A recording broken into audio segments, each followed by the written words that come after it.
Debí figurármelo. Aquí metido, como siempre, jugando solitario. ¿Desde qué hora estás aquí? No tienes conmigo ninguna consideración. Me dejas todo el peso de la casa. Los muchachos te buscaban, siquiera para despedirse, ya que cuando llegaron de visita dormías la siesta. Salimos a buscarte al jardín, lo cual a esta hora es peligroso, bien lo sabes. Tuve que excusarte de cualquier modo y claro, tú aquí, muy quitado de la pena, jugando solitario. Perdóname, mujer. Llevo siglos de hacerlo, me paso la vida perdonándote. ¡Ajá! ¡No! Hiciste trampa. Esta reina no va sobre el jack. Con razón te sale este solitario. Y a mí nunca. Yo creí que tú nunca jugabas solitario. No lo prefiero como tú, que es distinto. A mí me gusta la compañía de mis semejantes, la conversación, la sociedad. Tú, en cambio, eres capaz de aislarte, de abstraerte aun en medio de una reunión. Debe ser cosa de tu origen, tan singular. ¿Me lo reprochas? No, te lo ofrezco, o me lo ofrezco, como una posible explicación de esa y de otras singularidades. Debes tener razón. Uno vuelve siempre a su origen en la vejez. Es posible que yo todavía añore de vez en cuando, después de todos estos siglos de dicha conyugal y de patriarcal abundancia, los breves días en que desperté a una existencia muda y solemne en el jardín del Edén. No tuve entonces para aislarme, para abstraerme, necesidad de jugar solitario, ni más compañía que la sumisa de los animales, a quienes iba bautizando conforme se acercaban, maravillados a conocerme. ¿Ahora eres tú quien me reprocha que haya llegado a acompañarte? Bien sabes que no. En todo caso, no fue culpa tuya ni mía. Sí, sí me lo reprochas. Lo percibo en tu tono de falsa resignación, en el empleo anacrónico de la palabra culpa. Culpa la empezó a ver después, cuando al vernos desahuciados del paraíso, caímos sin remedio en las definiciones y los sofismas de los juristas. Fue entonces cuando se originó toda una terminología enredada, incomprensible de infracciones y sanciones, delitos y castigos, crímenes y penas, pecados y penitencias. ¿Y de quién fue? ¿De quién fue? ¿Qué? La culpa ¿La culpa de qué? de que hubiera culpa y en consecuencia castigo.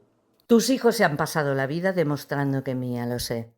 Y haciendo penitencia por ello, formando órdenes religiosas, fraguando ceremonias, mortificándose y finalmente consultando a los psiquiatras. Son unos masoquistas, unos tontos. Siguen atribulados por el pecado original aun después de siglos de haber perdido ese pecado de originalidad. Dices tus hijos como si fueran solo míos, y en tono en que no se diría que me los atribuyes, sino que me los imputas. A jugar de nuevo con las palabras. Que las mujeres no podamos ser académicas. Ustedes lo interpretan como una privación que nos infligen, cuando es más que un privilegio que se nos debe. Tú empezaste, lo sé. Y tus hijos, sí, tus hijos, siguieron dando nombre a las cosas, a los animales primero, luego a los objetos inertes de la creación. Pero ¿qué sería de la gramática sin el verbo? Y el verbo, no lo olvides, yo fui la primera en conjugarlo. Por ti las cosas se habrían quedado en sustantivos, cuando mucho en adjetivos. ¿No crees que es un tanto excesivo tu empeño en demostrar una superioridad que nadie te discute? Excesivo y extemporáneo y verboso. En otras palabras, ¿quieres que me calle? No aspiro a tanto, pero sí podríamos, de vez en cuando, pasar una velada tranquila, sin discusiones ni disputas, sin reproches. Tú descifrando un crucigrama, el perro a tus pies, y yo haciendo calceta y cambiando de vez en cuando los discos. ¿No es cierto? ¿Es así de moderna tu idea de felicidad conyugal? Pues no le veo nada de malo, francamente. Millones de nuestros hijos se ganan, como yo, con el sudor de su frente, el tranquilo derecho a una dicha semejante. Pero si tú supieras lo que piensan de nuestros hijos, nuestras hijas. No necesito esforzarme mucho. Hace siglos que te adivino el pensamiento. Ahora soy yo quien te pide perdón. Y yo lo otorgo gustoso. Ya estoy acostumbrado. ¿Quieres tus barajas? No, guárdatelas. Esas ya no me sirven. Bien sabes que en el bridge se necesitan cartas nuevas y 2 juegos. Pero ahora no esperamos a nadie. Además, Abel y Caín siguen distanciados, a pesar de que sus mujeres se llevan bastante bien y han tratado por todos los medios de reconciliarlos. Pero hasta ahora no he logrado que accedan a reunirse los 4 aquí. Y es lástima. La mujer de Abel y Caín hacen siempre un cuadro excelente. Sigues prefiriendo a Caín. Es tan hijo mío como Abel. Una madre no puede hacer distingos entre sus hijos, hagan lo que hagan. ¿Y quién te dice que no seas tú el culpable de que Caín no quisiera a su hermano? Yo. Tú, sí. Lo consentías mucho. Porque era el primogénito. Como si el azar de llegar primero diera un derecho, un privilegio especial. Primero en tiempo, primero en derecho. Pues ya ves que no. ¿Cómo que no? Yo llegué después. Caín nació después que Abel. Y el derecho, mejor que tú y que Abel, lo hemos establecido nosotros. Cada cual con su fuerza. No voy a discutir contigo. Es insensato lo que afirmas. Además, tienes una manera de salirte por la tangente, de dar a un asunto el sesgo que te conviene. Te reprochaba esa preferencia notoria que muestras por Caín, bien sabes lo que hizo, y me sales con que yo prefiero a Abel, como si en todo caso no hubiera sido éste la víctima. ¿Víctima? Tu papel predilecto. De la envidia de su hermano, del sentimiento más bajo que el hombre puede germinar, y de mí no puede haberlo heredado. Pues de mí menos. Yo no he sentido nunca envidia de nadie. Tal vez no en esa forma. ¿Y en qué otra? ¿Sugieres que hay otra? Creo que sí. Los celos se parecen mucho a la envidia. Yo soy celosa. ¿Es lo que insinúas? No lo insinúo, lo afirmo. Tú puedes haberlo olvidado ahora, es explicable. Te has conservado joven y hermosa, con todos los secretos de la botánica a la disposición de tu periódico rejuvenecimiento, mientras yo envejezco y me invalido. Pero acuérdate de los primeros tiempos después del desahucio, cuando tuve que empezar a ganarme la vida trabajando. Llegaba a veces tarde y te encontraba de un humor imposible, llena de sarcasmos y de reproches e indirectas. Pronto lo comprendí. Estabas celosa, eres celosa. Pero si no había más mujer que yo, ¿de quién iba a estarlo? De la posibilidad de que la hubiera. No creas que haya olvidado la noche que te sorprendí cuando me creías profundamente dormido. ¿Registrando tu ropa? No, contándome las costillas. Ahora eres tú quien lleva la conversación donde le conviene. Interpretas la historia a tu antojo. La historia no. Nuestra vida privada no ha hecho la historia. Constituye apenas la anécdota. Y es lamentablemente igual desde entonces en todos los matrimonios. Es muy propio tuyo exagerar la importancia de tu papel. Pero si vamos a examinar la historia, la han hecho más mis hijos que tus hijas. Eso tienes que admitirlo. Ahí vas de nuevo con tus reminiscencias. Envejeces, Adán. Concedido, envejezco, y no hago ya la historia, pero siguen haciéndola, y la han hecho siempre mis hijos. Pues según a lo que llamemos historia. Tú, inventor del lenguaje y de la metáfora, padeces una innata grandilocuencia. Ella te arrastra a estimar como historia lo que tus hijos más pedantes llaman los grandes hechos. Y estos grandes hechos teatrales, admito que los han perpetrado más tus hijos que mis hijas. Han sido los genios. Entre los cuales bien sabes que no ha habido una sola mujer. Pues solo eso faltaba. Las mujeres somos seres normales. Eso que llama genio es patológico y desagradable. una criatura de 8 años que toca el piano, un sordo que compone sinfonía. Ninguna mujer que se respete es capaz de semejantes aberraciones. Aberraciones. A nosotros las cosas nos ocurren o nos sobrevienen a su debido tiempo.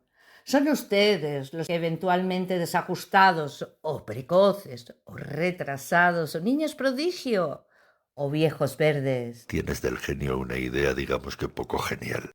Lo confundes con el talento, lo cual no solo pone el tuyo en entredicho, sino que explica la ausencia absoluta en la historia de mujeres geniales. Quizás tú puedas ilustrarme al respecto. Me asombraría, pero está visto que no hay nada imposible. Si ni Mozart ni Beethoven te parecen genios, y si Marie Curie no era Has mujer, mencionado a la única que puede legítimamente aspirar el título de genio, pero a dos que evidentemente no lo son, más que para las mujeres: el niño prodigio y el sordo músico. Ninguno de ellos califica porque un genio trasciende la simple utilización talentosa o precoz o ejercida en condiciones adversas de lo que ya existiera antes de él, y ellos no inventaron ni descubrieron la polifonía. pero si no me equivoco, Beethoven la llevó a combinaciones antes no sospechadas. Y conste que a mí personalmente no me gusta nada. Prefieres a Tchaikovsky, claro, o a Chopin. Te han de parecer otros tantos genios. Eres tú quien sacó a colación a los grandes hombres y sus grandes hechos. Eres tú quien para explicarme la historia necesita de apoyos humanos, puntos culminantes de comparación. A mí no me hacen falta. Desde un principio sé muy bien cualquier hazaña o descubrimiento que realicen los hombres. La hacen como una pobre compensación por lo que les está vedado cumplir de otro modo. Y me dan lástima. Más lástima mientras mayor o más heroico es su descubrimiento o su hazaña. Porque tanto mayor ha de ser la privación que así se esfuerzan en compensar. Así que cuando yo descubrí, digamos, el hacha y el fuego y la flecha y la cueva que fue nuestra primera habitación, lo hice en vez de otra cosa, porque no podía realizar otra. ¿Y cuál? ¿Puedes decírmelo? No pensaba precisamente en ti, ni en aquellas casualidades que con tu habitual jactancia llamas a tus descubrimientos. Pero acepto el reto. Echabas de menos el paraíso, con todas sus elementales comodidades. Hubieras querido ser Dios. Y como esto no era posible, te empeñaste en elevar el estatus del hombre lo más cerca posible de la divinidad. Dios habría creado el mundo. Tú te empeñarías en descubrirlo. Tendrías así la ilusión gratificadora de que lo creabas, a unas sabiendas de que ya estaba ahí. América detrás del océano, el protón y el neutrón dentro del átomo. Me pregunto si al razonar así no evidencias el fruto de lecturas inconvenientes y la asimilación nociva de ideas históricas que ahora comprendo que te cautiven, puesto que te convienen. ¿Cuáles? Las que disputan a los héroes la confirmación de la historia, que en cambio atribuyen a las fuerzas anónimas de la naturaleza o de aquella naturaleza en desorden y en degeneración que es la sociedad. Divagas.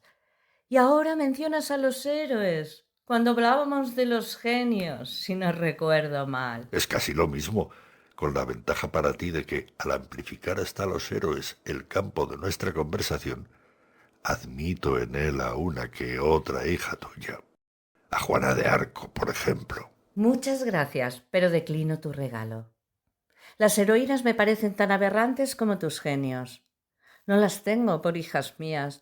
Pienso que también ellas procedieron así porque se avergonzaban de su sexo y porque sus hazañas viriles las compensaban tristemente de otros déficits importantes. Muy bien, dejémoslas fuera. Yo me empeño ciertamente en valquirizar la epopeya, pero permíteme reanudar el análisis de tu pensamiento, o mejor, de tu sentimiento. Me acusabas de lecturas inconvenientes. Y de ideas disolventes e inconsistentes. Acabarás por demostrar que soy comunista. ¿Eso es lo que te propones? No sería nada extraño que llegáramos a esa conclusión. Se habla allá en la tierra del paraíso soviético. Pero no se sabe que haya en él una Eva. Esa es su paradoja y la tuya. Pero no me interrumpas. Desde hace mucho tiempo, nuestros hijos hacen la historia tratando de explicársela y le buscan responsables. Endiosan así unos a los héroes, otros a las masas en que se apoyan o comandan esos héroes. Yo tomo decididamente el partido de los primeros. Creo, con mi hijo Carlilae, que no hay nada más admirable que los grandes hombres, mis grandes hijos, que han tratado de honrar mi nombre. Tu grande nombre. Dilo de una vez. Pero hay los que creen en las fuerzas, y estos piensan como tú, o tú como ellos. Hegel, con su teoría dialéctica de la historia, creía en las fuerzas e inspiró a Marx, que a su vez inspiró a Lenin. También para Spencer la historia era una evolución social, una marcha desde el gregarismo indiferenciado y primitivo hasta la heterogeneidad social más compleja. Y para Taine, y en estos tiempos para James Harvey Robinson, me satisface ver que Arnold Toynbee haya en estos tiempos tan permeados por la masa emprendido la lúcida exposición de la potencia de la élite y de sus grandes líderes, para emplear una palabra que disfraza de overall a los genios y a los héroes. Me aburres, Adán. Das vueltas y vueltas en torno de las más sencillas ideas para complicarlas. ¿Por qué no lo dices clara y rotundamente?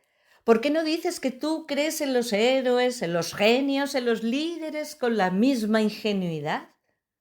Y que yo los niego mientras tú los exaltas. Tú porque te reconoces halagado en ellos. Yo porque los desnudo. Porque los reconozco desde al nacer. Y últimamente porque sin mí ni siquiera hubieran nacido. Pero si eso es precisamente lo que digo, solo que yo acostumbro a apoyar mis afirmaciones en premisas, en antecedentes. Yo soy lógico. Digamos mejor que eres sofista, porque soslayas en tus cuentas una premisa indispensable. Mi colaboración en tus empresas, la de mis hijas en las heroicas de tus hijos. Revisa tu historia, esa luz, y verás cómo todo cambia. Y yo tengo razón al tomar el partido de los que reconocen las fuerzas como el único motor del progreso humano, no a los héroes. Me place. Revisémosla juntos, si te parece. Es un poco cansado. Pero puesto que no se te ocurre modo mejor de divertirnos y pasar la velada... Por favor, Eva, ya no estamos en edad de otros modos. ¿Yo sí? Recuerda que soy más joven que tú. Mi hija, lo sé, mi byproduct. Deuda inicial que he pagado con réditos excesivos durante muchos siglos, si me haces favor.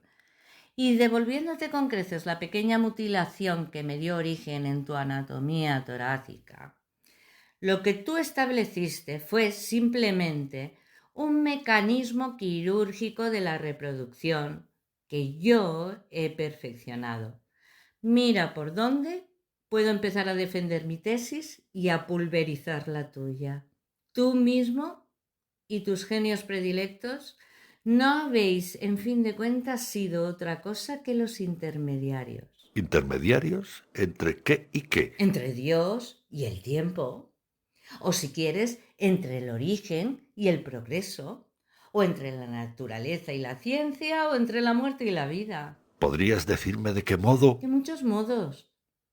Pero ciñámonos al de tus pretendidos descubrimientos. Te jactas de haber descubierto el fuego, por ejemplo, y convengo en ello. Pero fui yo quien lo aplicó al beneficio de tu comida caliente, que es el más perdurable y útil de sus empleos. Por ti, ahí hubiera acabado todo. Te habrías puesto a cantar Victoria y Eureka, como aquel imbécil que dio en el baño con la fórmula que buscaba.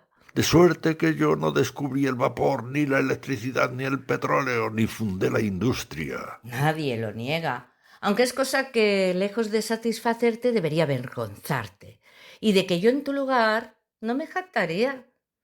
Pero he sido yo quien humaniza y hace verdaderamente útiles y de empleo general tus inventos y tus descubrimientos. Hablabas del vapor. Pensaba, sin duda, con arrobo y admiración en el niño James Wade, absorto ante la tetera en ebullición de su madre. De ahí nació observador y precoz la madre que le preparaba un buen té. Vaya una idea. No me interrumpas. Cada descubrimiento tuyo lo has considerado final y excelso. Yo lo rebajo a la provisionalidad de las cosas útiles y prácticas para seguir adelante con las comodidades de la vida ordinaria, que la embellecen y la hacen soportables. Tu descubrimiento de la fuerza nuclear, por ejemplo, igual que cuando descubriste el fuego, no se te ocurrió más que incendiar nuestra choza y el bosque. Si no es por mis cántaros de agua. Ahora has hecho una bomba. Tienes en las manos, o lo crees, el secreto último de la energía universal. Y no se te ocurre mejor modo de celebrarlo que hacerla estallar en Hiroshima. Y destruir. Por fortuna, yo estoy aquí todavía y todo puede rehacerse. Repoblarse. Pones ejemplos extremos. Porque tú los abordas siempre, los extremos. Te dejas llevar por aquel instinto de la muerte que descubrió otro de tus hijos más antipáticos, el tal Freud. Yo soy, en cambio, la depositaria del instinto de la mortalidad. La paradoja está en que tú inmortalizas o lo procuras con monumentos y biografías y con honores, precisamente aquellos de tus hijos que para alcanzar la inmortalidad eligieron el circunloquio aberrante de la muerte, mientras que yo me encargo de perpetuar la especie, menos notoria de los que, a singularizarse por un hecho grandioso, prefieren cuerdamente vivir en el anónimo perdurable de la verdadera inmortalidad. Hablas de paradojas y te pronuncias por un anonimato histórico que comprueba tus inconscientes inclinaciones comunistas. Pero permíteme señalar que en tu paraíso soviético, que es la tierra en que prevalecen esas ideas anti-individualistas de la historia, donde se propala el valor de las masas por encima del hombre y de su acción particular, se da la paradoja de que un Lenin o un Stalin reciban una adoración personal que ningún héroe, genio o gran hombre han recibido nunca, ni Alejandro, ni César, ni Napoleón, ni por supuesto Colón, ni Marco Polo, o Cortés, o Shakespeare, o Cervantes, o Miguel Ángel. Lo admito, pero eso no prueba más que la estupidez. Antes de los capitalistas y hoy de los comunistas, todos tus hijos y todos, claro, con un aire de familia. Mitad y mitad, si te parece. Tú has sido siempre la mitad más grande. A mí me llamas tu cara mitad y así me calificas. Y te calificas también un poco a ti mismo como tacaño cuando me encuentras cara. Has tenido siempre un modito molesto de recalcar mi condición de parásito. Dices, a mi costa, a mis costillas. No creas que no me ofende. Pero ya no hay razón, si alguna vez la hubo. Tus hijas han conquistado derechos cívicos que las igualan a mis hijos, trabajan como ellos, son dueñas de su vida, disfrutan de su libertad. Y pueden divorciarse. Es en lo único que no te les pareces. Lo dices como si lo lamentaras. Ya es un poco tarde para eso, ¿no crees? En todo caso, y aun cuando ya ni tú ni yo en lo personal podamos aprovechar esta situación, es confortante y satisfactorio para mí ver lo mucho que han adelantado mis hijas. Ya ves, hay en ello una nueva y plena corroboración de mi tesis. Tus genios y tus grandes hombres descubren, por ejemplo, las instituciones. Pero somos nosotras quienes las volvemos prácticas y útiles. Ustedes inventan el seguro de vida y son tan tontos que el modo como se les ocurre aprovecharlo es muriéndose. Dejando a una viuda que lo disfruta siquiera, deberían ser un poco lógicos y llamarlo segura de viuda. Nadie discute tu superioridad biológica, ya te lo he dicho.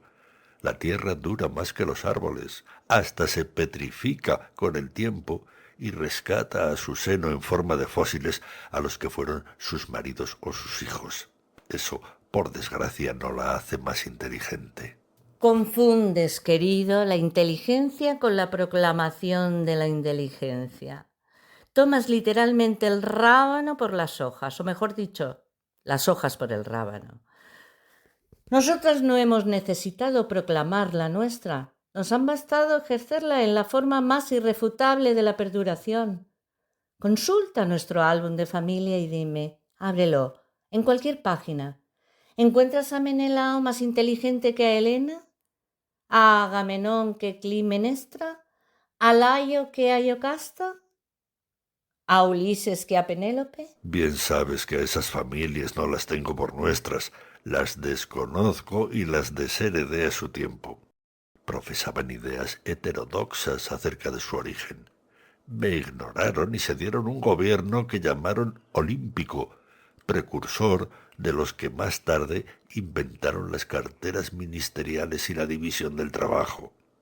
Encargaron a un dios, imagínate, de cada ramo del presupuesto, y establecieron jerarquías en el poder como en las democracias, y un Zeus investido de facultades extraordinarias en todos los ramos, pero incapaz, como los presidentes en las democracias, de conjurar y reducir las argucias políticas de sus ministros y de sus ministras. Todo un enredo, en el que, sin embargo, los mayores trastornos y las crisis ministeriales las provocaron naturalmente las mujeres. ¿Trastornos? Al contrario. Yo sí tengo por hijas mías a aquellas muchachas. Heredaron y ejercieron mis dotes sagaces de organización, de amplitud de criterio, de precisión sensata. Que el viejo verde deseo razonablemente abochornado de su decrepitud se disfrazara para abusar de las jovencitas, de cisne, de toro, de lluvia de toro, que es hasta la fecha el más usual y el más eficaz de los disfraces.